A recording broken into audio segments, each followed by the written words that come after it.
mani yok, senin yekici arzuvun var yok. Özlümüdüm men, yönü senin yani yok. Çünkü seni görenimden sonra benim gözüm başkalar görene. Sesin mani yok, sesin mani yok. Senin yekici arzuvun var yok. Özlümüdüm men, yönü senin yani yok. Çünkü seni görenimden başkaları göremez. Yine sen deme yalan sözlerini dinlemeye vaktim yok.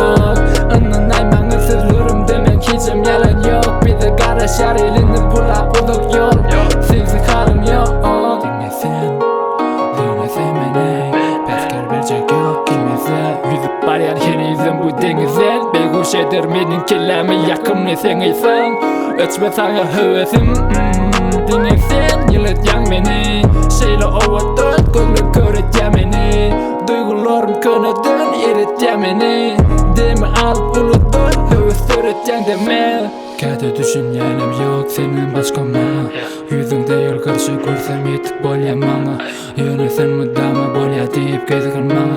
Sonra herkes zat kova var düşün bana. Elini ver elime gider yormaz var. Gerek diyen misin söyleyen var. Senin de yansın sözümde dur. Sözümde dur hemen yine yanımda bol Yemişe yakımda bol Mıdama demeye bol Sesin mani yok, sesin mani yok. Senin yekici arzuvun var yok. Özlümüdüm men, yönü senin yani yok. Çünkü seni görenimden sonra benim gözüm başkalar görene.